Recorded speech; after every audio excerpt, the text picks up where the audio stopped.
트럼프가 한국에 총구를 겨눴습니다. 한국 무임승차 그만하고 돈 내놓으세요. 이란과의 협상이 계획대로 되지 않자 또다시 한국을 물고 늘어진 미국. 박살난 지지율을 끌어올리기 위해 한국을 희생양 삼은 겁니다. 하지만 바로 그때 펜타곤 극비 보고서가 공개됐고 모든 게 뒤집혔습니다. 한국이 빠지면 미국의 태평양 방어선은 72시간 내로 붕괴된다. 도대체 무슨 일이 벌어진 걸까요? 펜타곤 극비 보고서에 담긴 한국의 진짜 위력, 지금 시작합니다. 미국이 70년 동맹에게 총구를 들이댔습니다. 중동 외교 참사로 지지율이 곤두박질치고 탄핵 논의까지 터진 지금 백악관에게는 희생양이 필요했기 때문이죠. 콜린 설리반이라는 자가 백악관 브리핑룸 단상에 올라 두 주먹으로 내리치는 장면이 전 세계로 송출됐습니다. 기생충. 그 자가 대한민국을 부른 이름이었어요. 방위비를 5배 올리겠다며 최후 통첩을 날렸고 경고랍시고 한미 군사 데이터 공유망을 생방송 도중에 1차 차단해버리는 미친 짓까지 저질렀습니다. 카메라 렌즈 뒤에서는 앵커 메건 스나이더가 화면을 온통 붉은색으로 물들이며 배신자 한국, 무임승차국의 최후라는 자극적인 그래픽을 쏟아냈죠. 이 모든 광기가 단 45분 만에 벌어진 일이었습니다. 그리고 그 폭풍의 한가운데 제 이름이 호명됐어요.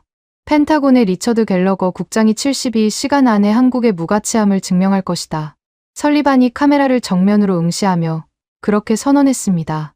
저는 리처드 갤러거, 미 국방부 태평양 전략실 수석국장으로 30년째 근무하고 있습니다. 숫자 앞에서는 대통령이든 사병이든 동등하다는 신념 하나로 이 건물에 뿌리를 내린 사람이에요. 7층 사무실 모니터로 그 브리핑을 지켜보면서 불쾌함보다 먼저 든 감정은 의외로 자신감이었습니다. 건방진 한국, 펜타곤의 숫자로 주제 파악을 시켜주지.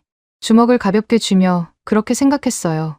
비서관이 문을 두드렸을 때 저는 이미 재킷을 걸치고 있었습니다.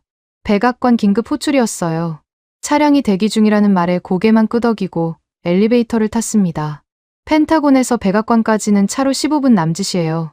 그 짧은 거리를 달리는 동안 휴대폰이 쉬지 않고 울렸습니다. 유럽 각국 국방부에서, 일본 방위성에서, 호주 국방성에서 전부 같은 질문이었어요. 미국이 정말 한국을 버리는 겁니까? 저는 전화를 받지 않았습니다. 아직 상황 파악이 안 된 시점에서 섣불리 입을 열 필요가 없었으니까요. 백악관 지하 상황실에 들어서자 설리반이 넥타이를 풀어헤친 채 서 있었습니다. 테이블 위에 서류가 흩어져 있었고 벽 한쪽에는 재떨이가 부딪힌 자국이 선명했어요. 그 자가 저를 보자마자 내뱉은 말은 인사가 아니었습니다. 갤러거, 결론은 정해져 있어. 72시간 안에 한국이 우리한테 얼마나 쓸모없는 짐짝인지 데이터로 깔끔하게 정리해와. 저는 가만히 서서 그 얼굴을 봤습니다. 설리반의 눈은 충혈되어 있었고 손가락 끝이 미세하게 떨리고 있었어요. 중동 참사의 책임론이 자기 목까지 올라왔다는 걸 알고 있는 눈이었습니다. 궁지에 몰린 짐승이 아무나 물어뜯는 꼴이었죠. 데이터는 결론을 정해놓고 뽑는 게 아닙니다. 부보좌관님. 제가 그렇게 말하자 설리반의 얼굴이 일그러졌어요. 지금 나한테 강의를 하자는 거야? 브리핑 못 봤어? 이미 전 세계 카메라 앞에서 내 이름을 걸었다고. 내가 증명하지 않으면 내가 죽는 거야. 목소리가 상황실 벽에 부딪혀 울렸습니다. 뒤에 앉아있던 보좌관 2명이 고개를 숙였어요. 누구도 설리반에게 반박하지 않았습니다. 저도 더 이상 말을 붙이지 않았어요. 이 자와 논쟁하는 건 시간 낭비였으니까요. 고개를 한번 끄덕이고 상황실을 나왔습니다. 솔직히 그 시점에서 저는 설리반의 요구가 아주 터무니없다고만 생각하진 않았어요. 30년간 제가 봐온 숫자들, 제가 다뤄온 데이터들, 그 모든 것이 한 가지 상식을 가리키고 있었거든요. 미국이 한국을 지키고 있다. 미국의 위성망이, 미국의 정보자산이, 미국의 해구산이 한반도의 안전을 보장하고 있다. 그게 30년 동안 단 한 번도 흔들린 적 없는 제 확신이었습니다. 한국이 고마운 줄을 알아야지. 미국 납세자의 돈으로 유지되는 안보 우산 아래서 반도체를 팔고 자동차를 파라벨을 불리면서 방위비는 쥐꼬리만큼 내놓는 나라. 솔직히 그게 제가 알고 있던 대한민국이었어요. 펜타곤으로 돌아오는 차 안에서 워싱턴 시내를 내다봤습니다. 거리 대형 스크린마다 메건 스나이더의 얼굴이 떠 있었어요. 붉은색 배경 위에 한국 국기가 갈기갈기 찢어지는 그래픽이 돌아가고 있었습니다. 혈세, 도둑, 배신자, 동맹. 자극적인 자막이 쉴 새 없이 바뀌었어요. 시청률이 폭발하고 있다는 게 한눈에 보였습니다. 스나이더라는 여자의 눈이 번들거렸어요. 팩트 따위는 안중에도 없고 오직 카메라 앞에서 한국의 피를 짜내는 장면만이 자기 커리어의 연료라는 게 저 표정에 다 쓰여 있었습니다. 불쾌했냐고요? 물론 불쾌했습니다. 설리반의 태도도 스나이더의 선동도 이 모든 상황이 정치적 쇼라는 것쯤은 저도 알고 있었어요. 중동에서 벌어진 참사의 냄새를 덮기 위해 한국이라는 방향제를 뿌리는 꼴이었으니까요. 하지만 그건 정치판의 문제였고 저는 데이터의 사람이었습니다. 정치가 더럽든 깨끗하든 숫자는 거짓말을 하지 않아요. 설리반이 원하는 대로 결론을 맞춰줄 생각은 없었지만 솔직히 시뮬레이션을 돌려보면 미국 없는 한국이 얼마나 취약한지 선명하게 나올 거라 확신했습니다. 그 숫자가 한국에 불리하게 나오는 건 조작이 아니라 현실이라고 저는 진심으로 믿고 있었어요. 펜타곤 지하 주차장에 차가 멈췄습니다. 엘리베이터를 타고 7층 사무실에 올라가 재킷을 의자에 걸었어요. 책상 위에 놓인 액자 속 사진이 눈에 들어왔습니다. 아버지가 한국전쟁 때 폐허가 된 서울 거리에서 한국 꼬마에게 초콜릿을 건네는 흑백 사진이에요. 늘 거기 있었지만 오늘따라 유독 그 사진에 시선이 머물렀습니다. 아버지는 그 전쟁에서 왼쪽 무릎을 잃었어요. 돌아와서 평생 절뚝거리며 살았지만 한 번도 불평하지 않으셨습니다. 내가 목숨을 바쳐서 지킨 나라가 있다. 그것만으로 충분하다고 하셨어요. 잠깐 사진을 보다가 고개를 돌렸습니다. 감상에 젖을 시간이 아니었어요. 지하 3층 전략 시뮬레이션실로 내려가야 했습니다. 그곳에 있는 슈퍼컴퓨터가 제 72시간의 무기였으니까요. 복도를 걸으며 어깨를 펴고 주먹을 가볍게 쥐었습니다. 한국이라는 나라의 군사적 가치를 숫자로 해부하는 일. 30년 경력의 리처드 갤러거에게 그건 아침 커피를 마시는 것만큼이나 익숙한 작업이었어요. 슈퍼컴퓨터의 냉각팬 소리가 낮게 윙윙거리는 지하 3층에 발을 들였을 때 다니엘 베이커 분석관이 자리에서 벌떡 일어나 경례를 붙였습니다. 저는 손을 내저으며 말했어요. 베이커, 시뮬레이션 변수를 세팅해. 주한미군 전원 철수, 한미 군사 데이터 공유망 완전 차단, 정보 자산 전면 회수, 최악의 시나리오로 넣어. 베이커의 눈이 커졌습니다. 입술이 움직였지만 아무 말도 나오지 않았어요. 당연한 반응이었죠.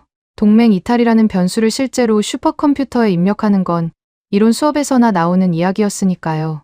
하지만 저는 기다려주지 않았습니다. 72시간이야. 베이커. 의무는 접어두고 빨리 움직여. 냉각팬 소리가 한 단계 올라갔습니다. 거대한 연산이 시작되고 있었어요.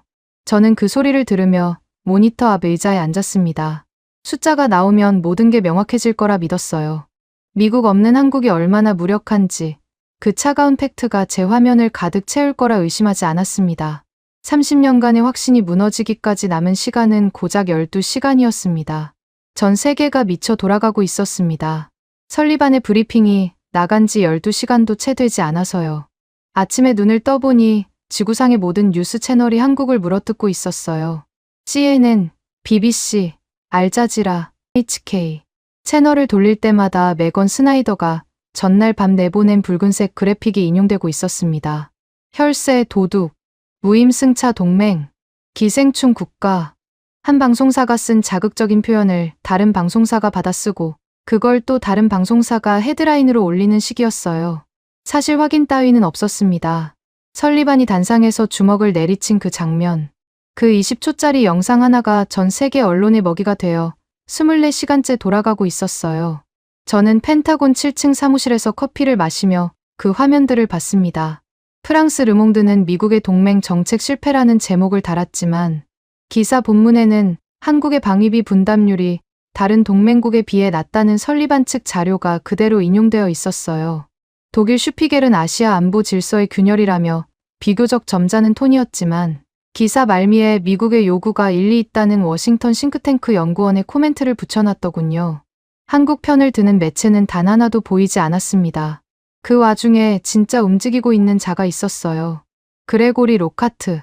미거대 방사연합회의 수석 로비스트이자 워싱턴에서 가장 더러운 돈줄을 쥐고 있는 남자였습니다. 저는 그 자를 개인적으로 알고 있었어요. 펜타곤 복도에서 몇 번 마주쳤는데 입에는 항상 쿠바산 시가가 물려 있었고 손에는 누군가에게 건넬 수표 묶음이 들려 있었습니다. 로카트에게 K방사는 눈엣가시 중에 눈엣가시였어요. 한국의 K2 전차와 K9 자주포가 폴란드에서, 사우디에서, 호주에서 조 단위 계약을 따내고 있었거든요. 미국 방산업체들이 30년간 독점하던 시장을 한국이 가성비와 기술력으로 잠식하고 있었습니다. 로카트 같은 자에게 그건 단순한 시장 경쟁이 아니었어요. 자기 밥그릇에 손을 대는 행위였죠. 설리반의 브리핑은 로카트에게 하늘이 내린 기회였습니다. 그 자는 12시간 안에 유럽 각국 국방장관들에게 전화를 돌렸어요. 정확히 무슨 말을 했는지는 모릅니다. 하지만 결과는 명확했습니다.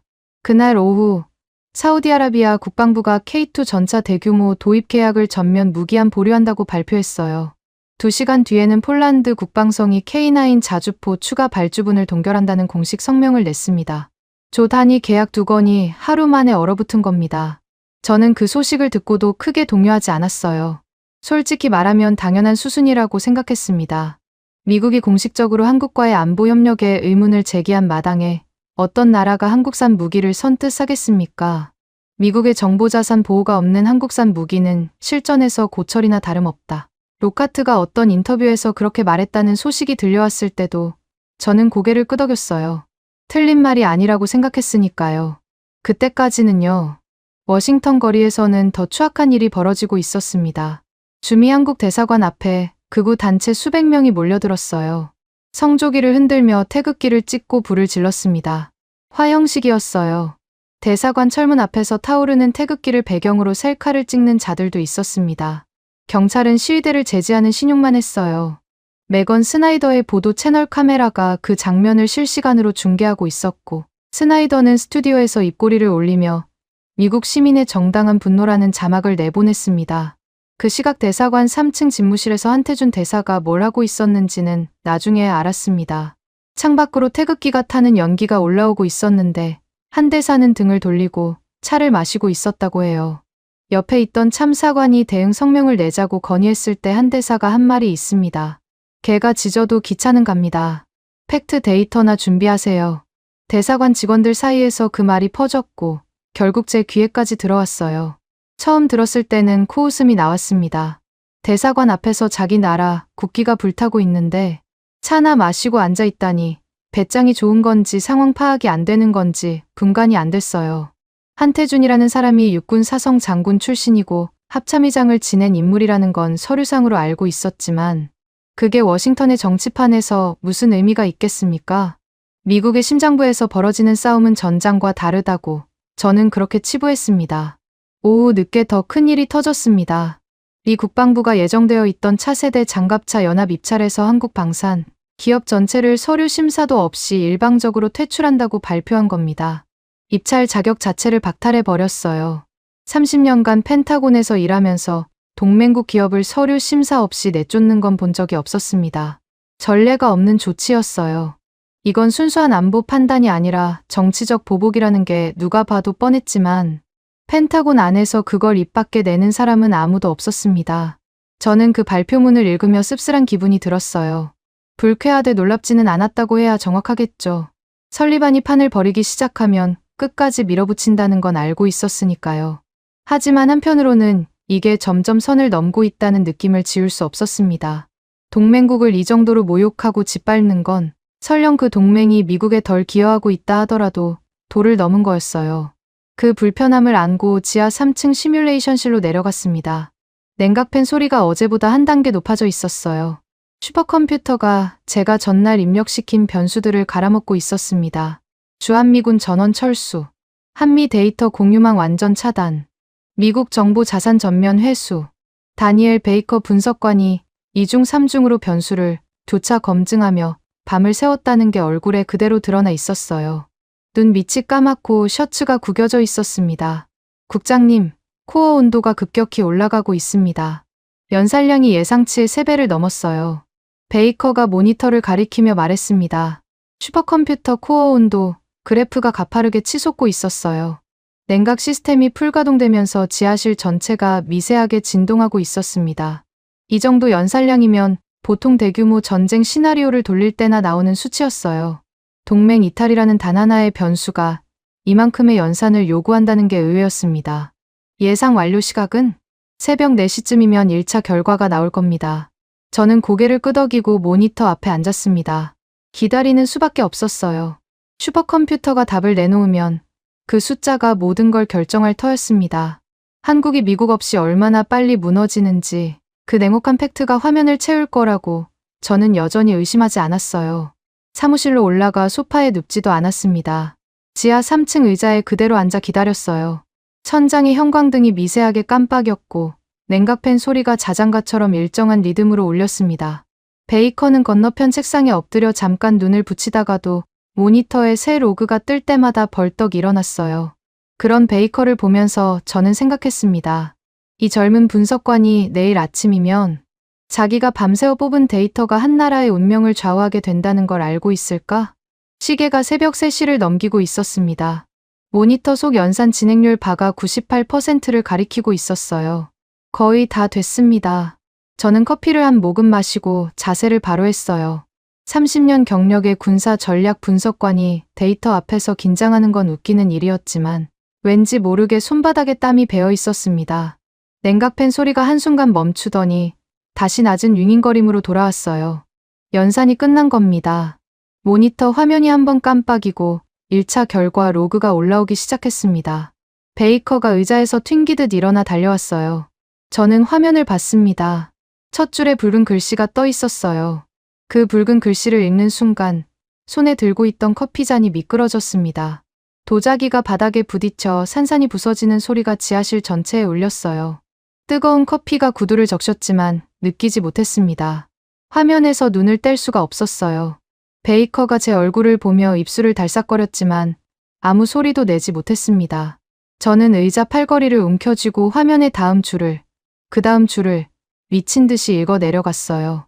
30년간 제가 믿어온 모든 상식이 그 모니터 화면 위에서 까맣게 타들어가고 있었습니다. 워닝. 72시간 내 미태평양 방어선 붕괴. 붉은 글씨가 모니터 한가운데 박혀 있었습니다. 경고등도 아니고 시뮬레이션 프로그램의 기본 출력 폰트가 스스로 색을 바꾼 거였어요. 30년간 이 시스템을 다뤘지만 출력 폰트가 붉은색으로 전환되는 건 처음 봤습니다. 프로그램 설계자가 상정한 최악 중의 최악. 그러니까 현실에서는 절대 나오지 않을 거라고 가정한 임계치를 돌파했을 때만 작동하는 기능이었어요. 제가 입력한 변수는 한국 이탈이었습니다. 한국이 망하는 시나리오를 뽑으라고 명령한 거였어요. 그런데 화면에 뜬 건 한국의 붕괴가 아니었습니다. 미국의 붕괴였어요. 다니엘 베이커가 제 옆에 서서 같은 화면을 보고 있었습니다. 그 젊은 분석관의 얼굴이 형광등, 불빛 아래서 백지장처럼 하얘져 있었어요. 저는 화면을 스크롤했습니다. 손가락이 마우스 위에서 미세하게 떨리고 있었지만 인정하고 싶지 않았어요. 상세 로그가 펼쳐졌습니다. 주한미군이 철수하고 한미 데이터 공유망이 차단되는 순간 가장 먼저 무너지는 건 한국의 방어선이 아니었어요. 미군의 대아시아 조기 경보망이었습니다. 한국군이 운용하는 전방 레이더 체계, 그 촘촘한 감시 네트워크가 사라지는 순간 미군의 눈이 먼저 멀어요. 48시간 내에 오키나와 방어선이 실명 상태에 빠지고 60시간이 지나면 대만 해협의 상황 인식 능력이 0점으로 떨어지며 72시간째에는 괌 기지가 사실상 고립됩니다. 연쇄 한막이었어요. 도미노처럼 쓰러지는 게 아니라 동시다발적으로 무너지는 겁니다. 저는 의자 등받이에 등을 기대고 천장을 올려다봤습니다. 형광등 불빛이 눈을 찔렀어요. 머릿속이 하얘졌다가 다시 까매졌다가를 반복했습니다. 기계가 미쳤어. 제 입에서 그 말이 나왔어요. 베이커를 향한 게 아니었습니다. 저 자신에게 한 말이었어요. 30년 동안 숫자만 믿고 살아온 사람이 처음으로 숫자를 부정하는 순간이었습니다. 인정할 수 없었어요. 미국이 한국을 지키고 있다는 게 제 30년의 전부였는데 그 30년이 통째로 뒤집어지고 있었으니까요. 저는 벌떡 일어나 베이커의 멱살을 잡았습니다. 셔츠 깃이 주먹 안에서 구겨졌어요. 베이커의 눈이 공포로 커졌지만 저는 멈추지 않았습니다. 변수를 최악으로 잡아. 중국 개입 가능성 최대, 북한 도발 확률 최대, 러시아 극동 함대 이동까지 전부 넣어. 그리고 3번 더 돌려. 목소리가 갈라졌어요. 베이커가 고개를 끄덕이며 제 손에서 빠져나갔습니다. 키보드 위로 달려가는 그 젊은 분석관의 등이 떨리고 있었어요. 저도 떨고 있었습니다. 다만 제 떨림은 공포가 아니라 분노였어요. 기계에 대한 분노, 숫자에 대한 분노, 그리고 혹시 이게 진짜일지도 모른다는 가능성에 대한 분노였습니다. 냉각팬이 다시 포효했습니다. 슈퍼컴퓨터가 두 번째 연산을 시작했어요. 저는 부서진 커피잔 파편을 밟으며 모니터 앞을 서성거렸습니다. 1시간, 2시간. 베이커가 중간중간 진행 상황을 보고했지만 귀에 들어오지 않았어요. 머릿속에서는 30년간 제가 작성한 보고서들이 필름처럼 돌아가고 있었습니다. 한미 동맹의 비대칭성, 미국의 안보 우산 효과, 주한미군의 억지력. 제가 쓴 문장들이, 제가 인용한 숫자들이, 제가 붙인 결론들이 전부 하나의 전제 위에 서 있었어요. 미국이 주는 쪽이고 한국이 받는 쪽이라는 전제. 그 전제가 틀렸다면 저는 30년간 대체 뭘 한 겁니까? 새벽 6시 두 번째 결과가 나왔습니다. 붉은 글씨가 똑같았어요. 72시간 내 미태평양 방어선 붕괴. 소수점 둘째 자리까지 토시 하나 틀리지 않는 동일한 값이었습니다. 저는 이를 악물었어요. 한 번 더. 베이커가 저를 올려다봤습니다. 그 눈에 국장님 제발 그만두시죠라는 말이 적혀 있었지만 입 밖으로 꺼내지는 못했어요. 세 번째 연산이 시작됐습니다. 냉각팬 소리가 지하실 벽을 타고 울려 귀가 먹먹할 지경이었어요. 저는 의자에 주저앉아 두 손으로 얼굴을 감쌌습니다. 같은 시각, 태평양 건너편에서는 전혀 다른 종류의 연산이 돌아가고 있었습니다. 한국대전의 국방과학연구소 지하 2층 시뮬레이션 랩이었어요. 서동환 박사가 자체적으로 교차 검증을 시작한 거였습니다. 이 사람에 대해서는 나중에야 상세히 알게 됐는데 50대의 수석연구원으로 정치 외교 감각은 0에 가깝지만 무기 체계와 데이터에 관해서는 한국에서 5손가락 안에 드는 천재 공학자였어요. 서 박사가 검증한 건 한국군의 독자 작전 능력이었습니다. 미군 위성망이 완전히 차단된 상태에서 K2 전차가 자체 사격 통제 체계만으로 목표를 타격할 수 있는지, 현무 미사일이 한국군 독자 좌표 체계만으로 정밀 유도가 가능한지, 전방 레이더가 미군 데이터 링크 없이도 조기 경보 기능을 유지할 수 있는지 하나하나 독립 변수로 분리해서 돌린 거예요. 결과는 98%였습니다. 미군 지원이 완전히 끊겨도 한국군 독자 타격률이 98%를 유지한다는 뜻이었어요. 서 박사가 모니터를 보며 한 말이 있습니다. 미국 시스템이 우리 전방 레이더에 완전히 기생하고 있었네. 이걸 이제야 숫자로 확인하다니. 코웃음이었어요. 서 박사에게 이건 충격이 아니라 확인이었던 겁니다. 오랫동안 짐작하고 있었지만 공식적으로 검증할 기회가 없었던 사실을 마침내 숫자가 증명해 준 거였어요. 저는 그 사실을 당시에는 몰랐습니다. 펜타곤 지하 3층에서 세 번째 연산 결과를 기다리며 미쳐가고 있었으니까요. 아침 8시 세 번째 결과가 출력됐습니다. 베이커가 프린터에서 뽑아온 보고서를 제 앞에 내밀었어요. 손이 떨리고 있었습니다. 베이커의 손이요. 제 손도 떨리고 있었지만 보고서를 받아들었습니다. 3번 연속 동일한 값이었어요. 소수점 셋째 자리까지 완벽하게 일치했습니다. 오류가 아니었어요. 기계가 미친 게 아니었습니다. 30년간 제가 믿어온 상식이 미쳐 있었던 겁니다. 베이커가 조심스럽게 입을 열었어요. 국장님, 오류가 아닙니다. 3번 모두 동일한 결과입니다. 미국이 한국을 지킨 게 아니라 우리가 한국에 기생하고 있었습니다. 그 말이 지하실 냉각팬 소리 사이로 또렷하게 울렸습니다. 기생. 그 단어가 제 고막을 때렸어요. 어제 설리반이 대한민국을 향해 내뱉은 바로 그 단어였습니다. 기생충이라고 했죠. 미국의 피를 빠는 기생충이라고요. 그런데 진짜 기생하고 있었던 건 우리 쪽이었어요. 미합 중국이 대한민국의 방어 체계에 기생하고 있었던 겁니다. 저는 보고서를 내려놓고 두 손으로 책상 모서리를 잡았습니다. 손가락 마디가 하얘질 정도로 힘을 줬어요. 토할 것 같았습니다.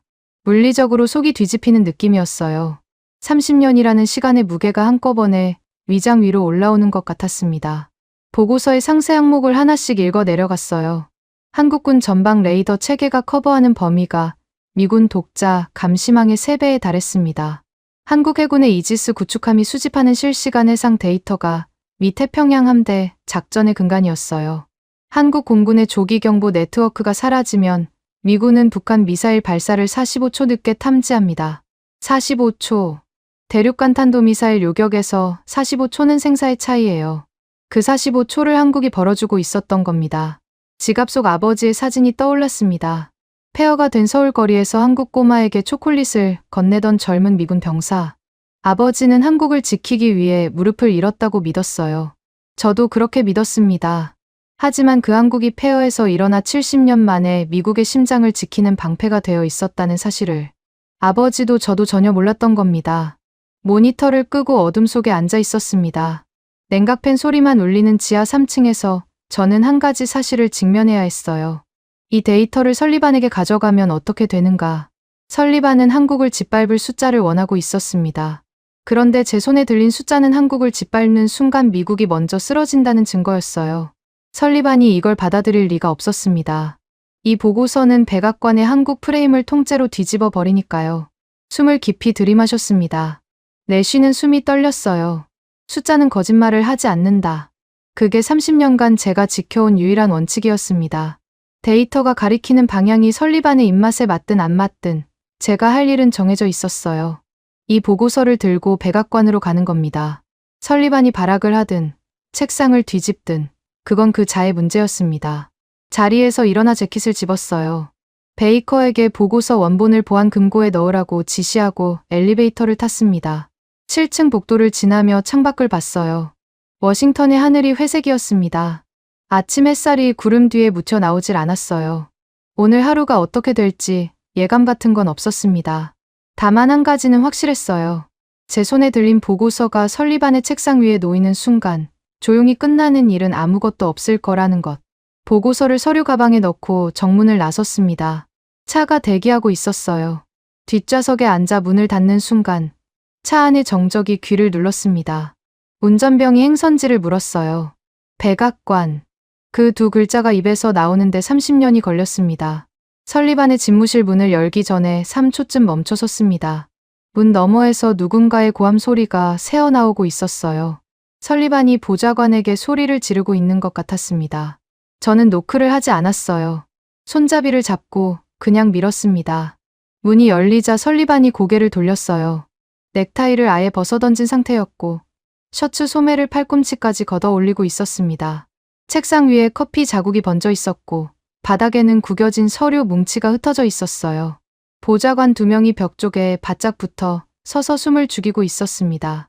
저는 아무 말 없이 서류 가방에서 보고서를 꺼내 설리반의 책상 위에 놓았어요. 탁 하는 소리가 방 안에 울렸습니다. 설리반이 보고서를 내려다봤어요. 첫 페이지에 찍힌 붉은 글씨가 거꾸로 된 채로도 선명했을 겁니다. 이게 뭐야? 설리반의 목소리가 낮았어요. 고함을 치기 직전의 톤이었습니다. 저는 자세를 바로 하고 대답했어요. 부보좌관님이 요구하신 시뮬레이션 결과입니다. 주한미군 전원 철수 및 창국 이탈 시나리오를 최악의 변수로 3번 돌렸습니다. 설리반이 보고서를 집어들었어요. 페이지를 넘기는 손놀림이 빨랐습니다. 처음 2페이지는 변수 설정 요약이었고 3번째 페이지부터 결과가 나왔어요.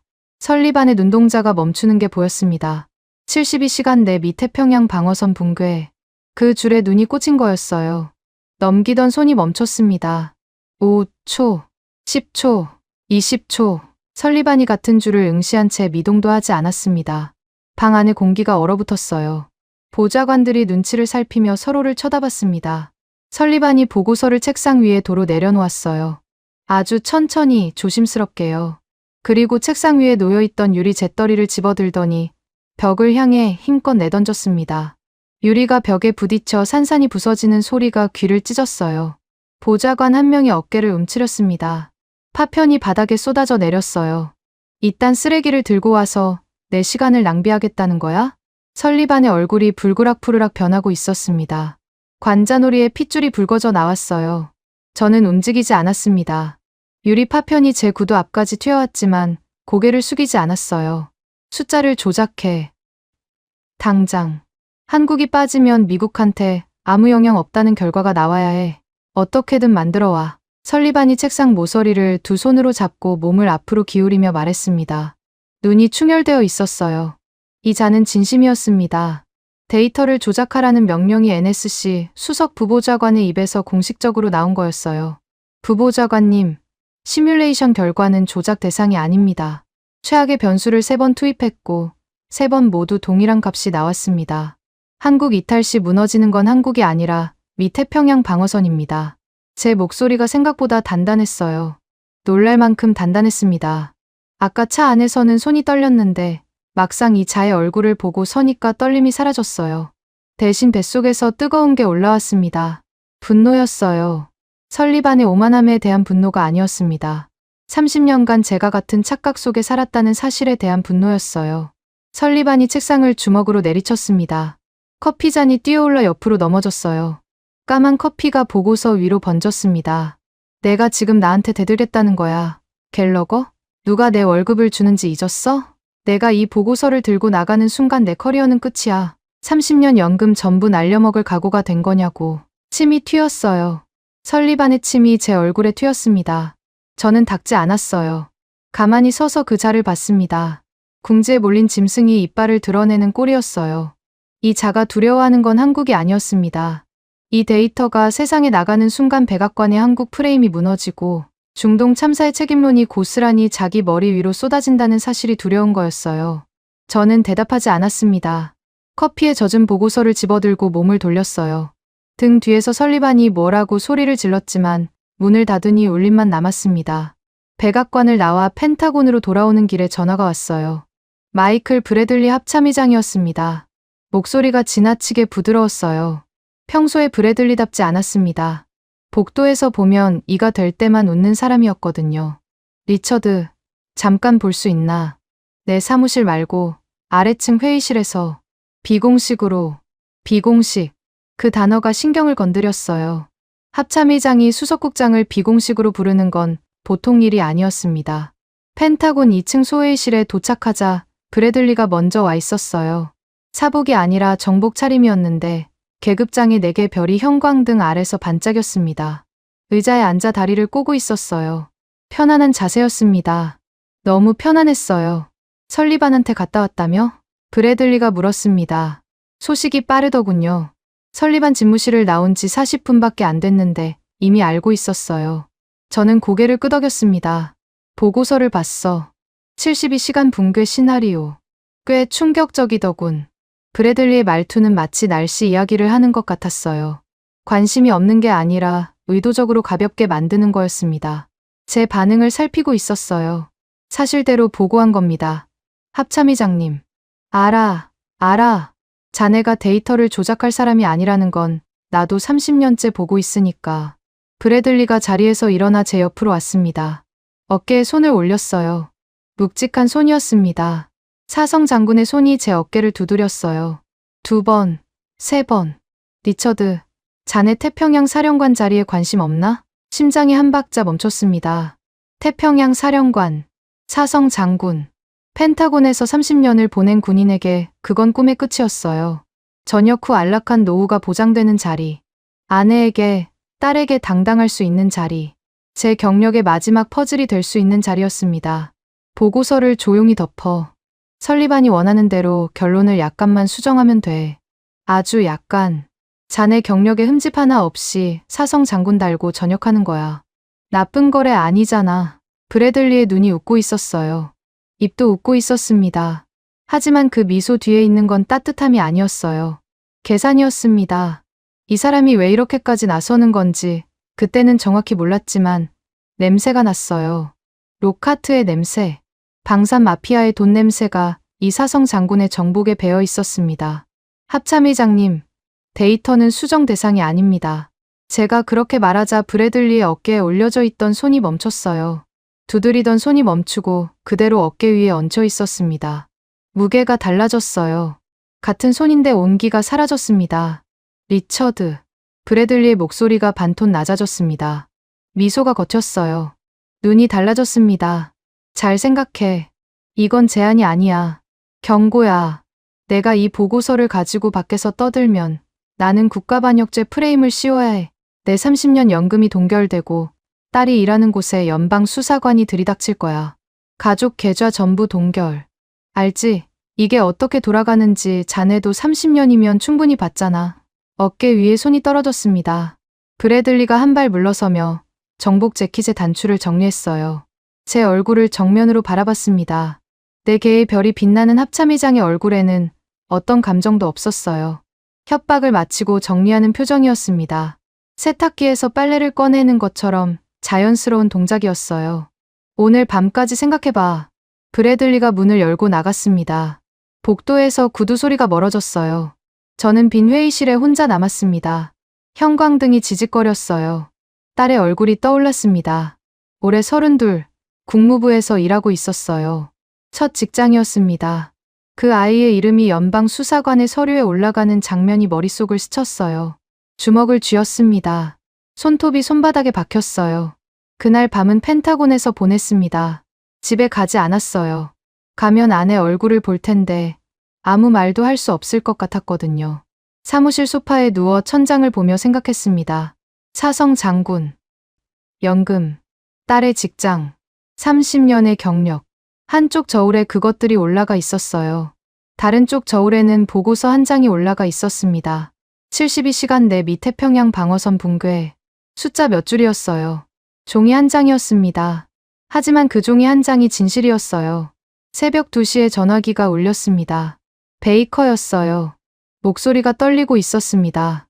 국장님, 지하 3층에 와주셔야 합니다. 지금 당장요. 통화가 끊겼어요. 저는 소파에서 일어나 엘리베이터를 탔습니다. 지하 3층 버튼을 누르는 손가락이 차가웠어요. 문이 열리고 복도를 돌아 시뮬레이션실에 들어서는 순간 심장이 멈추는 줄 알았습니다. 서버실 문이 열려 있었어요. 안에서 붉은 비상등이 돌아가고 있었습니다. 서버렉 앞에 검은 복면을 쓴 사내 셋이 서 있었어요. 전술 장비를 착용한 무장 요원들이었습니다. 그 중 하나가 서버 코어에 직접 케이블을 연결한 채 노트북 화면을 들여다보고 있었어요. 강제 포맷이 진행되고 있었습니다. 모니터 화면에서 폴더가 하나씩 사라지고 있었어요. 제가 3번 돌린 시뮬레이션 원본, 상세 로그, 변수 설정 기록, 모든 것이 까맣게 지워지고 있었습니다. 멈춰. 제가 소리를 질렀어요. 복면 사내 하나가 고개를 돌렸습니다. 저를 보더니 다시 모니터로 시선을 돌렸어요. 무시당한 겁니다. 펜타곤 수석국장이 자기 관할 서버실에서 정체불명의 무장 요원에게 무시당하는 꼴이라니. 분노가 치밀었지만 다리가 움직이지 않았어요. 그 자들의 허리춤에 소음총이 매달려 있었거든요. 서버렉 뒤쪽에서 소리가 들렸습니다.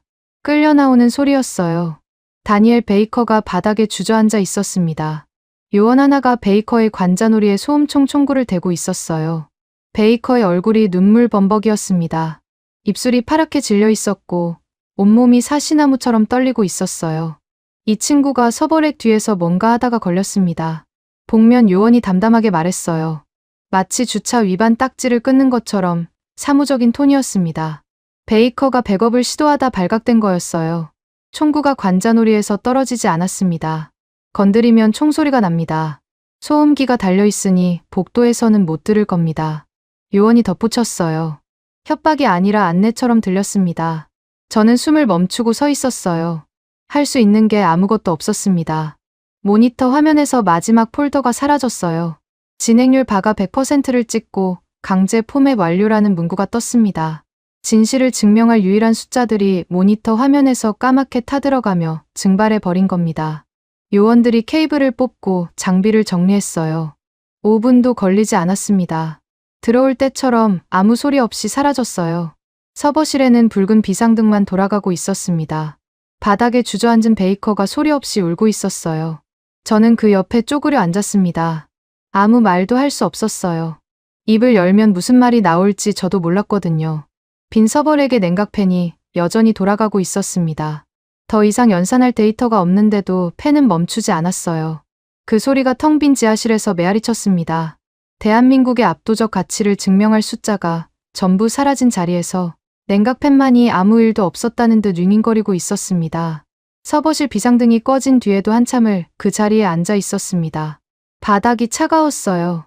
등을 서버렉에 기대고 있었는데 금속의 냉기가 등뼈를 타고 올라왔습니다.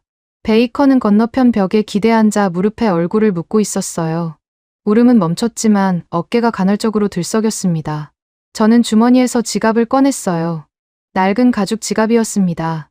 좋은 연재 같은 걸 쓰고 있었어요. 안쪽 칸에 접혀있던 흑백 사진을 꺼냈습니다. 모서리가 달아서 둥그러진 사진이었어요. 폐허가 된 서울거리에 젊은 미군 병사가 쪼그려 앉아 있었습니다. 양 무릎이 멀쩡한 아버지였어요. 그 앞에 서 있는 한국 꼬마에게 초콜릿을 건네고 있었습니다. 꼬마의 얼굴이 까맣게 그을려 있었고 옷이 찢어져 있었어요. 하지만 초콜릿을 받으려고 내민 두 손은 또렷했습니다. 아버지가 살아 계셨을 때 이 사진을 보여주며 한 말이 있었어요. 이 아이가 어른이 되면 좋은 나라에서 살 수 있을 거라고. 내가 무릎을 잃은 건 그것 때문이라고요. 아버지는 한국을 지켜줬다고 믿었습니다. 저도 30년간 그렇게 믿었어요. 하지만 그 꼬마가 자란 나라가 70년 뒤에 미국의 태평양 방어선을 통째로 떠받치고 있었다는 사실을 아버지는 상상이나 했을까요? 사진을 도로 접어 지갑에 넣었습니다. 일어서야 했어요. 주저앉아 있을 시간이 아니었습니다. 사무실로 올라갔어요. 새벽 4시였습니다. 책상 서랍을 열어 빈 봉투 하나를 꺼냈어요. 사직서 양식이 그 안에 들어 있었습니다. 3년 전쯤 한번 꺼내봤다가 다시 넣어둔 거였어요. 그때는 아내가 은퇴 후 플로리다에서 살자고 했을 때였습니다. 웃으며 도로 넣었죠. 이번에는 웃지 않았어요. 펜을 들었습니다. 사직 사유란에 뭐라고 써야 할지 잠깐 멈칫했어요. 복잡한 말이 필요 없었습니다. 군인의 양심에 따른 결정. 한 줄 쓰고 서명했어요. 리처드 갤러거. 30년 묵은 이름이 종이 위에 찍혔습니다. 사성 장군이 될 수 있었던 이름이에요. 연금을 받으며 골프를 칠 수 있었던 이름입니다. 그 모든 가능성이 펜 한 자루로 끊어졌어요. 의외로 손이 떨리지 않았습니다. 사직서를 봉투에 넣고 책상 위에 세워놨어요. 그 순간 문이 열렸습니다. 다니엘 베이커였어요. 셔츠가 구겨진 채 서 있었고 눈이 퉁퉁 부어 있었습니다. 서버실에서 울었던 자국이 그대로였어요. 하지만 달라진 게 있었습니다. 손에 뭔가를 쥐고 있었어요. 주먹 안에 꼭 감싸고 있어서 처음에는 뭔지 몰랐습니다. 베이커가 제 책상 앞까지 걸어왔어요. 한 걸음 한 걸음이 무거웠습니다. 말없이 주먹을 펴서 책상 위에 내려놓았어요. USB였습니다. 검은색 소형 USB 하나. 1차 백업입니다. 국장님. 요원들이 들이닥치기 전에 첫 번째 연산 결과만 빼돌렸습니다. 베이커의 목소리가 갈라졌어요. 입술이 파르르 떨리고 있었습니다. 관자놀이에 총구가 닿았을 때 모든 걸 포기한 줄 알았는데 이 젊은 분석관이 공포에 짓눌리면서도 USB 하나를 주머니 속에 숨기고 있었던 겁니다. 아까 서버실에서 총을 들이밀었을 때 죽는 줄 알았습니다. 베이커의 눈에 물기가 고였어요. 근데 국장님이 설리반한테 안 굽히시는 거 봤습니다. 복도에서 브래들리 합참의장한테 사성 장군 자리를 거절하셨다는 소리도 들었어요. 뒤로 한 발 물러선 베이커가 자세를 바로잡았습니다. 구겨진 셔츠 위로 양팔을 모아 거수경례를 붙였어요. 팔이 떨리고 있었습니다. 눈에서 눈물이 흘러내렸지만 손을 내리지 않았어요. 저는 그 경례를 받으며 아무 말도 하지 못했습니다. 목이 막혔어요.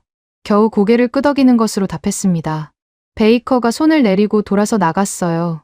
문이 닫혔습니다. 책상 위에 USB가 놓여 있었어요. 그 작은 검은색 플라스틱 안에 대한민국의 가치를 증명하는 숫자가 들어 있었습니다. 하지만 1차 100원만으로는 부족했어요. 첫 번째 연산 결과 하나로는 설리반이 조작이라고 우기면 끝이었습니다. 3번 돌린 원본 데이터가 필요했어요. 그건 서버에서 강제 포맷되어 사라진 상태였습니다. 보통이라면 영원히 사라진 거였어요. 보통이라면요.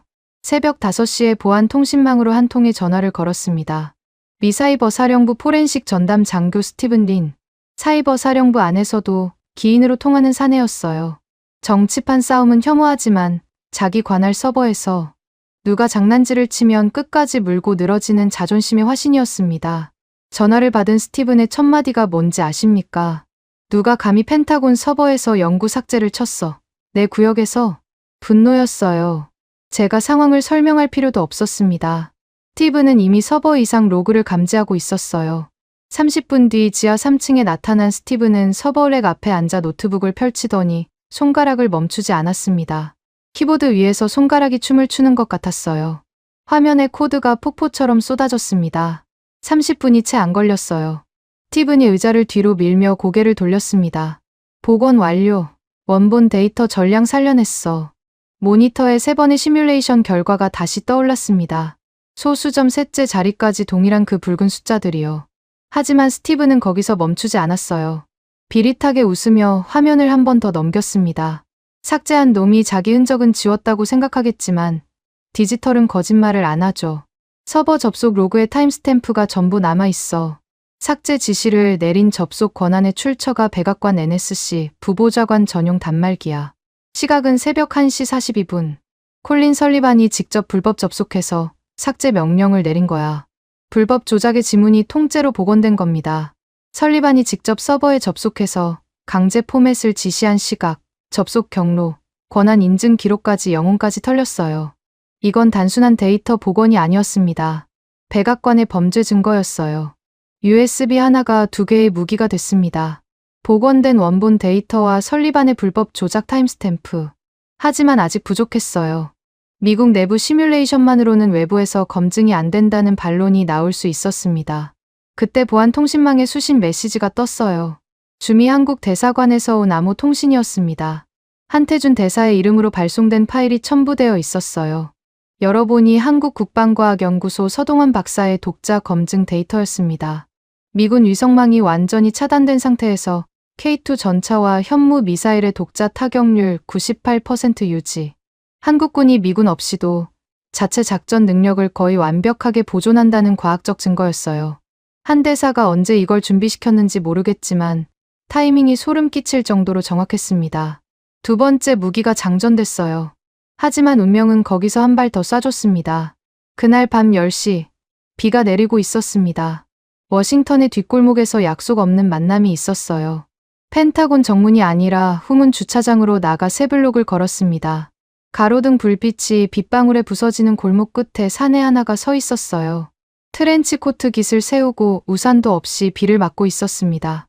아서 펜들턴, 영국 국방부 인도 태평양 정보국장이었어요.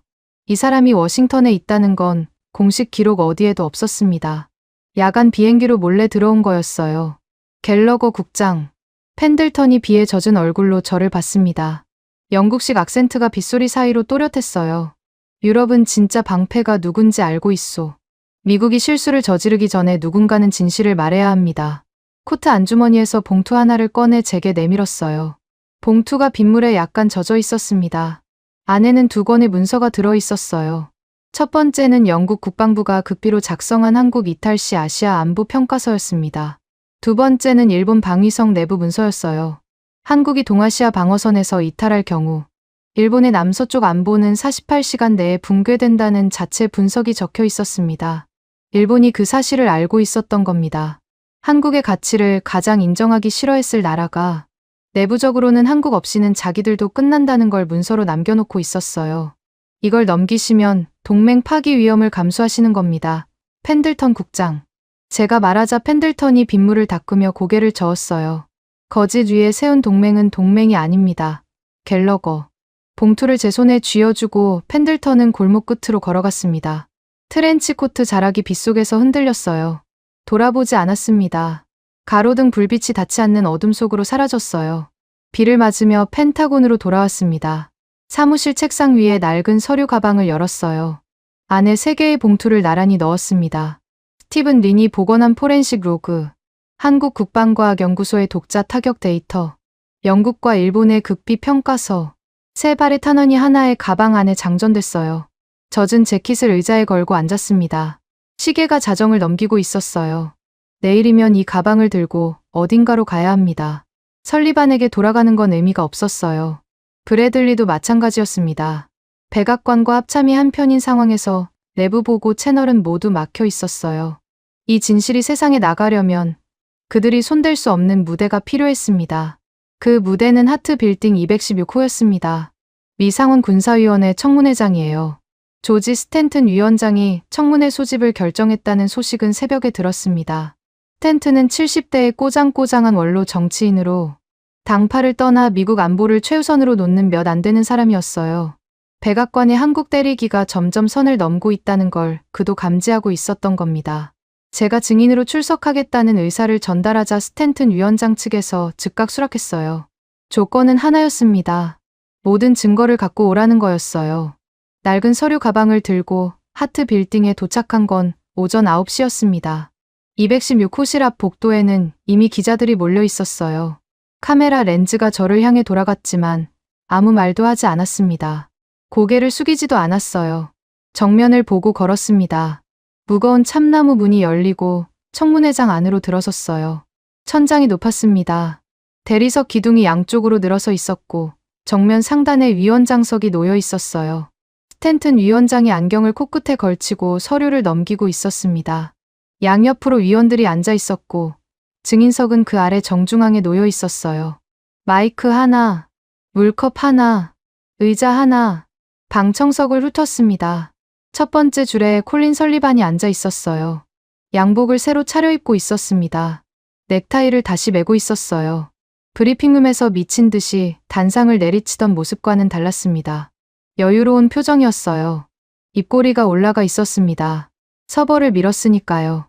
증거가 사라졌다고 확신하고 있는 얼굴이었어요. 설리반 옆에 그레고리 로카트가 앉아 있었습니다.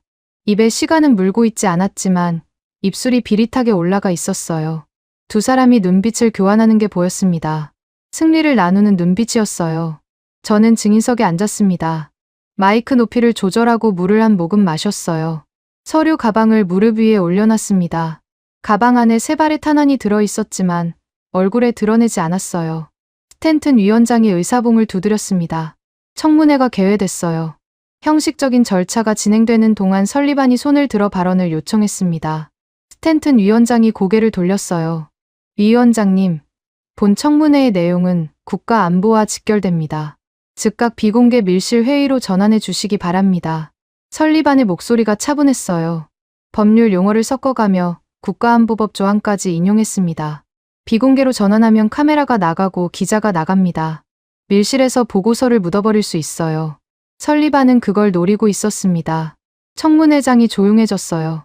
위원들이 서로를 쳐다봤습니다. 스탠튼 위원장이 안경을 벗었어요. 얼굴이 붉어지기 시작했습니다. 천천히, 아주 천천히 안경을 접어 책상 위에 놓더니 의사봉을 집어 들었습니다. 쾅! 의사봉이 단상에 내리꽂히는 소리가 대리석 벽에 부딪혀 울렸어요. 방청석 전체가 움찔했습니다. 설리반의 입꼬리가 굳어졌어요. 이건 안보가 아니라 사기극이야. 스탠튼 위원장의 의자에서 일어서며 포효했습니다. 70대의 노인이라고 믿기지 않는 성량이었어요. 목소리가 청문회장 구석구석까지 갈라져 울렸습니다. 경호원, 이 문을 활짝 열어. 복도에 대기 중인 카메라 전부 들여보내. 한 박자의 정적이 있었어요. 경호원 2명이 서로를 쳐다보다 문을 열었습니다.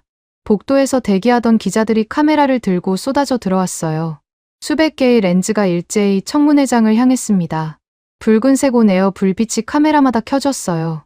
CNN, BBC, HK, 알자지라. 전 세계 생중계가 시작된 겁니다. 설리반의 얼굴이 처음으로 변했습니다. 여유가 사라졌어요. 로카트를 돌아봤지만 로카트도 입이 굳어져 있었습니다. 비공개를 기대하고 온 자들이 전 세계 카메라 앞에 발가벗겨진 거였어요. 스탠튼 위원장이 저를 봤습니다. 갤러거 국장, 증언을 시작하시오. 마이크를 잡았어요. 손가락에 힘을 줬습니다. 서류 가방을 열고 첫 번째 봉투를 꺼냈어요. 대형 스크린에 연결된 프레젠터를 눌렀습니다. 화면이 켜졌어요. 붉은 글씨가 스크린을 가득 채웠습니다. 워닝, 72시간 내 미 태평양 방어선 붕괴. 펜타곤 슈퍼컴퓨터가 3번 연속 출력한 동일한 결과. 한국 이탈 시 48시간 내에 오키나와가 실명되고 60시간에 대만 해협이 무너지며 72시간째에 괌이 고립된다는 상세 로그가 펼쳐졌어요. 방청석이 술렁였습니다. 카메라 셔터 소리가 빗줄기처럼 쏟아졌어요. 설리반이 자리에서 벌떡 일어났습니다. 저건 조작된 가짜 화면이다. 서버에서 삭제된 데이터를 누가 조작해서 만든 거야. 설리반의 목소리가 갈라졌어요. 손가락으로 스크린을 가리키며 고함을 질렀습니다. 얼굴이 시뻘개져 있었어요. 방청석의 시선이 설리반에게로 갔다가 다시 저에게로 돌아왔습니다. 저는 두 번째 봉투를 꺼냈어요. 프레젠터를 다시 눌렀습니다. 화면이 바뀌었어요. 스티븐 린이 복원한 서버 접속 로그가 뜨는 순간 설리반의 입이 멈췄습니다. 타임스탬프가 선명했어요. 새벽 1시 42분, 백악관 NSC 부보좌관 전용 단말기에서 펜타곤 서버의 불법 접속, 강제 포맷 명령 실행, 접속 권한 인증 기록, 삭제 지시 로그, 접속 경로 전부가 화면에 펼쳐졌습니다. 설리반이 직접 증거를 파괴하려 했다는 디지털 지문이 전 세계 카메라 앞에 낱낱이 드러난 겁니다. 설리반의 무릎이 흔들렸어요. 입을 열었다 닫았습니다. 옆에 앉은 로카트가 고개를 돌려버렸어요. 눈을 마주치지 않으려는 거였습니다. 같은 편이었던 자가 침몰하는 배에서 먼저 빠져나가려는 꼴이었어요. 바로 그 순간 청문회장 뒷문이 열렸습니다. 고개를 돌리자 한 사내가 걸어 들어오고 있었어요. 회색 양복에 넥타이를 단정하게 맨 장신의 동양인이었습니다. 한태준 대사였어요. 누가 초청한 것도 아니고 증인으로 소환된 것도 아니었습니다. 그냥 들어온 거였어요. 경호원이 막으려 했지만 스탠튼 위원장이 손을 들어 제지했습니다. 한 대사가 증인석 옆을 지나 위원장 단상 바로 앞까지 걸어갔어요. 손에 서류 봉투 하나를 들고 있었습니다. 한마디 말도 없이 그 봉투를 단상 위에 놓았어요. 툭 하는 소리가 마이크에 잡혔습니다. 전 세계가 그 소리를 들었어요. 봉투 안에는 2권의 문서가 들어 있었습니다. 서동환 박사의 K방산 독자 생존 데이터와 아서 펜들턴이 비 내리는 뒷골목에서 건넨 영국 및 일본의 극비 평가서였어요. 미군 지원 없이도 한국군 독자 타격률 98% 유지. 한국 이탈 시 일본 남서쪽 안보 48시간 내 붕괴. 세 번째 탄환이 위원장 단상 위에 떨어진 겁니다. 한 대사가 돌아서며 저와 눈이 마주쳤어요. 고개를 아주 미세하게 끄덕였습니다. 그게 전부였어요. 한마디도 하지 않았습니다. 말이 필요 없었어요. 숫자가 전부 말해주고 있었으니까요. 저는 마이크를 다시 잡았어요. 숨을 들이마셨습니다.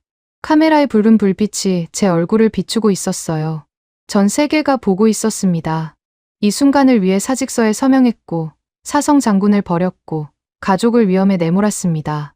30년간 한 번도 떨리지 않았던 목소리가 처음으로 갈라졌어요. 하지만 멈추지 않았습니다. 미국이 한국을 지킨 게 아닙니다. 청문회장이 고요해졌어요. 카메라 셔터 소리마저 멈췄습니다. 위대한 대한민국이 반세기 동안 이 건방진 제국의 심장을 지켜주고 있었습니다. 목소리가 대리석 기둥을 타고 올라갔어요. 천장에 부딪혀 내려왔습니다. 방청석에서 누군가가 숨을 크게 들이마시는 소리가 들렸어요. 설리반의 얼굴이 흙빛으로 변해 있었습니다. 로카트가 고개를 숙이고 있었어요. 스탠튼 위원장이 안경을 다시 쓰고 세 건의 증거를 하나하나 넘기기 시작했습니다. 청문회장의 시계가 멈춘 것 같았어요. 아무도 움직이지 않았습니다. 붉은 온 에어 불빛만이 수백 개의 카메라 위에서 조용히 깜빡이고 있었어요. 스탠튼 위원장이 마지막 페이지를 덮는 순간 청문회장의 정적이 깨졌습니다. 방청석 맨 뒷줄에서 시작됐어요. 누군가 일어서며 손뼉을 쳤습니다. 한 명이었어요. 그 소리가 대리석 벽에 부딪혀 올리자 옆자리에서 한 명이 더 일어났습니다. 그 다음 줄에서 3명, 그 다음에는 줄 단위로 일어섰어요. 박수가 파도처럼 앞으로 밀려왔습니다. 기자석에서도, 의원 보좌관석에서도, 경호원들 사이에서도 박수가 터져 나왔어요. 기립박수였습니다. 청문회장 전체가 일어서고 있었어요. 저는 증인석에 앉은 채 그 소리를 듣고 있었습니다. 귀가 울렸어요. 박수 소리가 아니라 30년이라는 시간의 무게가 한꺼번에 풀리는 소리 같았습니다. 한태준 대사가 방청석 한쪽에 서서 팔짱을 끼고 있었어요. 박수를 치지 않았습니다. 표정도 바뀌지 않았어요. 하지만 눈이 웃고 있었습니다. 아주 미세하게요. 설리반의 얼굴은 더 이상 사람색이 아니었어요. 회색이었습니다. 잿빛 회색. 입술이 파르르 떨리고 있었고 양손으로 무릎을 잡고 있었는데 손가락 마디가 하얘져 있었어요. 옆에 앉았던 로카트는 의자를 뒤로 밀어 설리반과 거리를 벌리고 있었습니다. 15분 전까지 승리의 눈빛을 교환하던 두 사람 사이에 눈에 보이는 균열이 생긴 거였어요. 스탠튼 위원장이 의사봉을 두드려 박수를 멈추게 했습니다. 그리고 고개를 돌려 청문회장 뒷문 쪽에 서 있던 양복 차림의 사내 3명에게 손짓했어요. 연방수사관들이었습니다.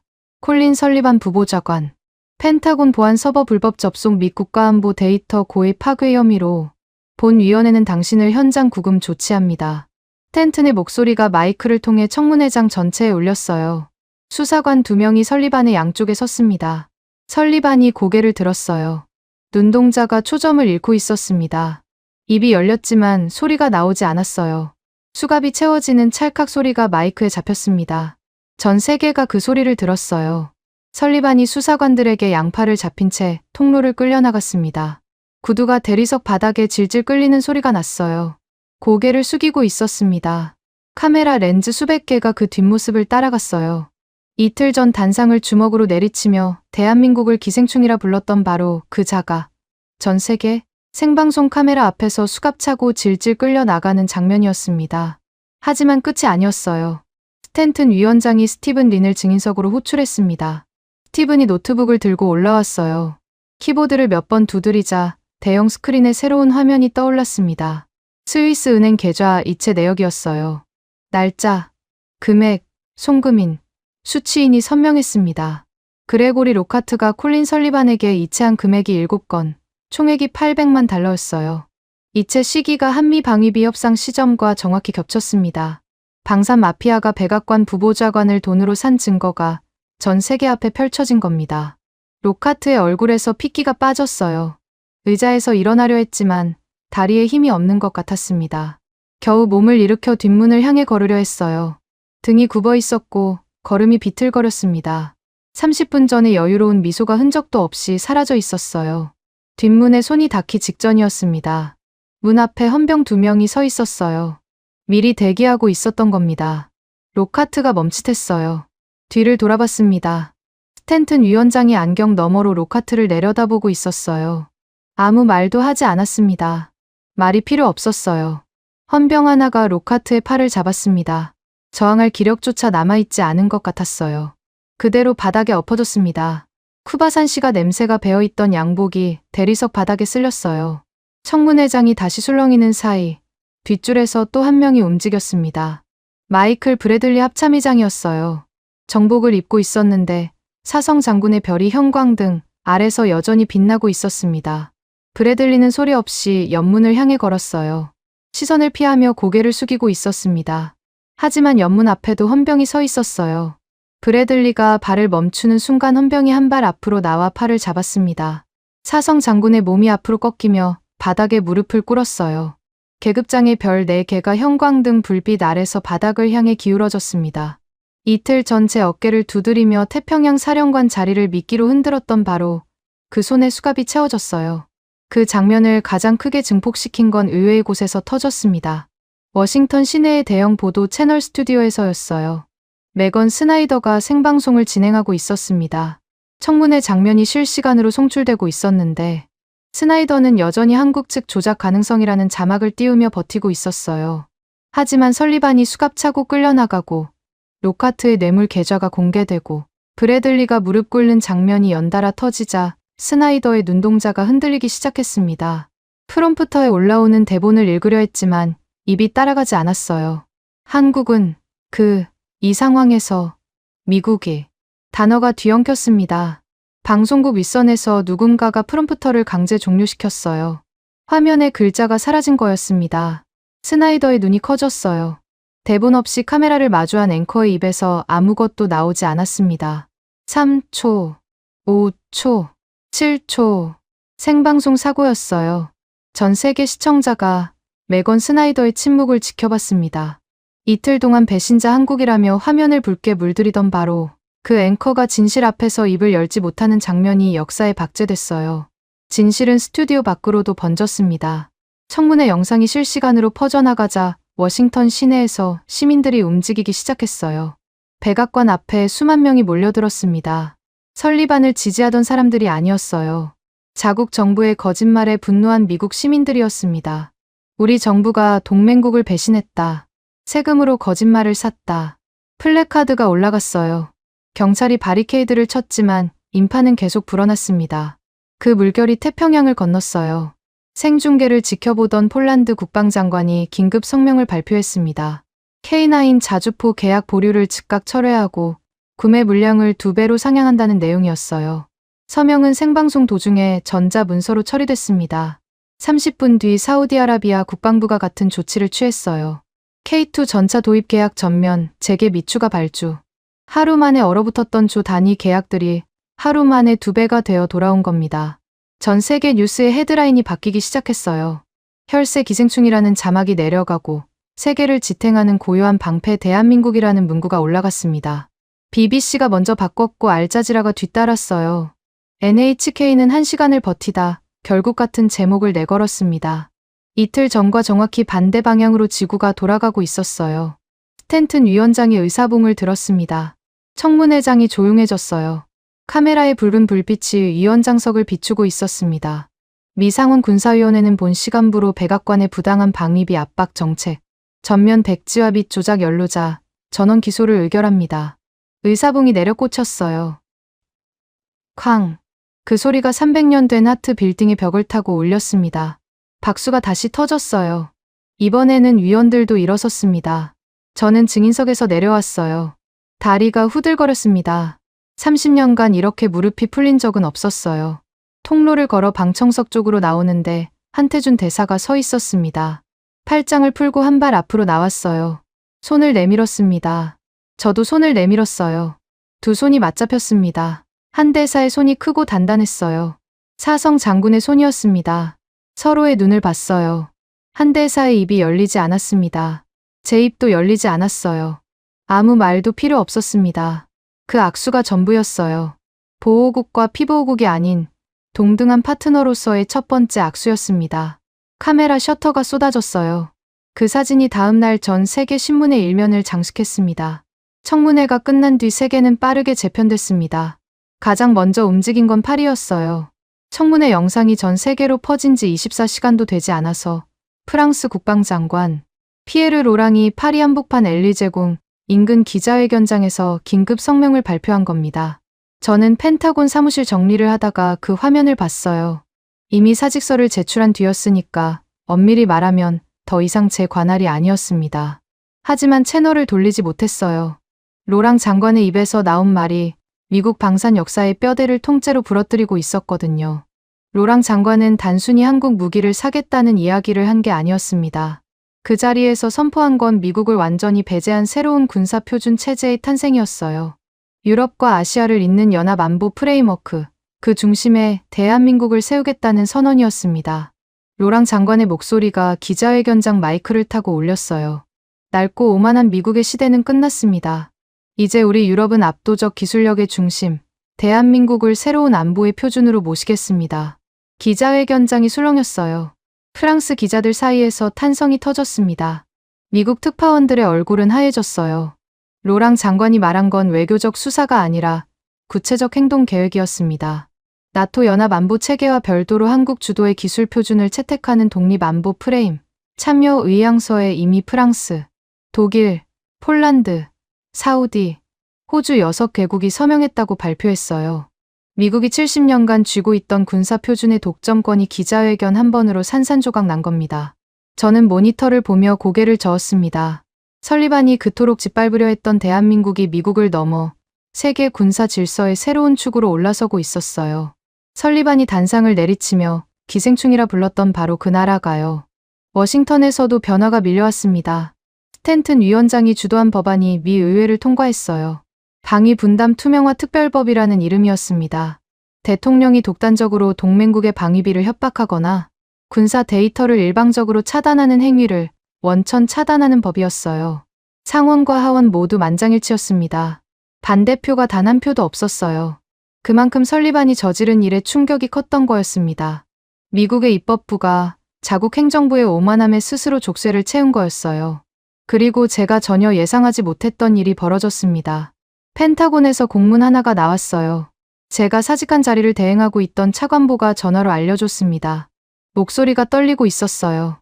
무슨 내용이냐고 물으니 잠깐 말을 멈추더니 그대로 읽어줬습니다. 미 태평양 사령부가 한국 주도의 연합 안보 시스템에 미군 장비의 편입을 공식 요청하는 공문이었어요.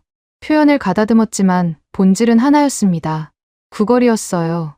미국이 한국에 끼워달라고 공식적으로 구걸한 겁니다. 30년 전 제가 펜타곤에 첫 발을 디뎠을 때 이 건물의 모든 복도에는 하나의 전제가 벽지처럼 붙어 있었습니다. 미국이 세계를 지킨다. 그 전제 아래서 동맹국들은 보호를 받는 쪽이었고 미국은 베푸는 쪽이었어요. 한국도 그 틀 안에 있었습니다. 30년간 단 한 번도 의심하지 않았던 그 구도가 열흘 만에 완전히 뒤집어진 거였어요. 파리에서 열린 연합 창설식 영상을 봤습니다. 전 세계 국방장관들이 원탁에 둘러앉아 있었어요. 최고 상석에 한태준 대사가 앉아 있었습니다. 등을 곧게 펴고 정면을 보고 있었어요. 대사관 앞에서 태극기가 불타던 날 차를 마시며 개가 짖어도 기차는 간다고 했던 그 사람이 세계 안보의 새로운 표준을 서명하는 자리의 중심에 앉아 있었습니다. 서명펜을 들어 문서에 이름을 적는 한 대사의 손이 화면에 클로즈업 됐어요. 흔들림이 없었습니다. 저는 그 손을 보며 며칠 전 청문회장에서 맞잡았던 악수를 떠올렸어요. 단단했습니다. 차갑지도 뜨겁지도 않은 바위 같은 손이었어요. 모든 것이 끝난 뒤였습니다. 군복을 벗었어요. 30년간 입었던 제복을 옷걸이에 걸고 사복으로 갈아입었습니다. 재킷 주머니에 지갑을 넣었어요. 낡은 가죽 지갑. 안에 흑백 사진이 접혀있는 그 지갑이요. 펜타곤을 나서며 뒤를 돌아보지 않았습니다. 30년 동안 매일 드나들었던 건물이었지만 미련은 없었어요. 미련이 있었다면 사직서에 서명하지 못했을 겁니다. 차를 몰고 간 곳은 워싱턴 내셔널몰 끝자락에 있는 한국전쟁 참전용사 기념공원이었습니다. 늦은 오후였어요. 해가 기울고 있었습니다. 공원에는 사람이 거의 없었어요. 스테인리스 강철로 만든 병사 조각상들이 줄지어 서 있었습니다. 판초의를 입고 소총을 든 병사들이 전진하는 모습이었어요. 그 조각상들 뒤로 대리석 비석이 늘어서 있었습니다. 비석 사이를 걸었어요. 이름들이 새겨져 있었습니다. 수만 명의 이름이요. 70년 전 한반도에서 목숨을 잃은 미국 청년들의 이름이었어요. 그 이름들 사이 어딘가에 아버지의 전우들이 있었을 겁니다. 아버지는 살아 돌아왔지만 무릎을 잃었어요. 여기 새겨진 이름들은 전부를 잃었습니다. 비석 하나 앞에 멈춰 섰어요. 이름은 중요하지 않았습니다. 어떤 비석이든 상관없었어요. 주머니에서 지갑을 꺼내 흑백 사진을 빼냈습니다. 모서리가 다른 그 사진. 폐허 속에 쪼그려 앉은 젊은 아버지와 초콜릿을 받으려 두 손을 내민 한국 꼬마. 사진을 비석 위에 조심스럽게 올려놓았어요. 바람에 날리지 않도록 작은 돌멩이를 모서리에 얹었습니다. 한 발 물러서서 사진을 봤어요. 대리석 위에 놓인 흑백 사진이 석양빛을 받아 따뜻한 색으로 물들고 있었습니다. 아버지가 초콜릿을 건네던 그 꼬마가 어른이 됐겠죠. 아이를 낳았을 거고 그 아이도 어른이 됐을 겁니다. 폐허에서 벽돌을 쌓고 공장을 세우고 반도체를 만들고 전차를 만들고 미사일을 만들었어요. 세계가 조롱할 때 이를 악물고 일어선 사람들이었습니다. 그렇게 세운 나라가 70년 뒤 미국의 태평양 방어선을 통째로 떠받치고 있었어요. 아버지가 무릎을 받쳐 지킨 그 아이의 나라가 아버지의 나라를 지키고 있었던 겁니다. 눈물이 났어요. 참으려 하지 않았습니다. 뺨을 타고 흘러내리는 대로 뒀어요. 30년간 숫자만 믿고 살았던 사내의 눈물이었습니다. 숫자가 처음으로 진실을 보여줬을 때 흘리지 못했던 눈물을, 설리반 앞에서 참았던 눈물을, 베이커의 경례를 받으며 삼킨 눈물을, 한태준 대사의 손을 잡으며 목에 걸렸던 눈물을 전부 한꺼번에 쏟아냈어요. 한참을 서 있다가 자세를 바로 했습니다. 등을 펴고 턱을 당겼어요. 군복은 벗었지만 몸이 기억하고 있었습니다. 30년의 습관이 자동으로 움직였어요. 오른손을 올려 이마 옆에 붙였습니다. 거수 경례였어요. 사성 장군이 될 수 있었던 손이 아니라 진실 앞에서 한치도 물러서지 않기를 선택한 손이었습니다. 경례는 비석을 향한 것이었어요. 아버지를 향한 것이기도 했습니다. 하지만 진짜로 경례를 올린 대상은 따로 있었어요. 폐허에서 일어나 세계를 호령하는 나라. 미국이 기생충이라 불렀지만 단 한 번도 짖지 않고 증명으로 답한 나라. 무릎을 꿇으라는 강대국의 협박 앞에서 차를 마시며 기차는 간다고 말한 나라. 70년 전 초콜릿을 받던 손으로 세계 최첨단 무기를 만들어낸 나라. 미국의 심장을 반세기 동안 소리 없이 지켜온 나라. 대한민국. 굵은 눈물이 턱끝에서 떨어졌어요. 경례를 내리지 않았습니다. 석양이 대리석 비석 위에 흑백 사진을 붉게 물들이고 있었어요. 바람이 불었습니다. 사진 모서리가 살짝 펄럭였지만 돌멩이가 잡고 있었어요. 아버지의 사진은 거기 남아 있었습니다. 70년 전의 폐허와 오늘의 진실 사이에 조용히 놓여 있었어요. 손을 내렸습니다. 몸을 돌려 공원 출구를 향해 걸었어요. 석양이 등 뒤에서 긴 그림자를 만들고 있었습니다. 30년간 펜타곤의 숫자에 갇혀 살았던 사내가 처음으로 숫자가 아닌 진실을 등에 지고 걸어가고 있었어요. 거짓된 오만이 진실을 덮을 수 없는 세상. 철저한 팩트와 상호 존중이 지배하는 새로운 질서. 그 질서가 대한민국의 이름으로 세워졌습니다. 저는 그 증인이었어요. 30년간 틀린 편에 서 있다가 마지막 순간에 겨우 제자리를 찾은 증인. 공원 철문을 나서며 뒤를 한번 돌아봤습니다. 병사 조각상들이 석양 속에 서 있었어요. 70년 전에도 저렇게 전진하고 있었겠죠. 그리고 그 병사들이 지킨 나라는 멈추지 않고 전진해서 오늘 여기까지 왔습니다. 발걸음을 옮겼어요. 어디로 가는지는 정하지 않았습니다. 다만 등이 가벼웠어요. 30년 만에 처음으로요. 지금까지 여러분의 영원한 말동무, 감동을 더하다 였습니다. 세계를 놀라게 한 대한민국. 다음 영상에서도 계속됩니다. 좋은 하루 되세요.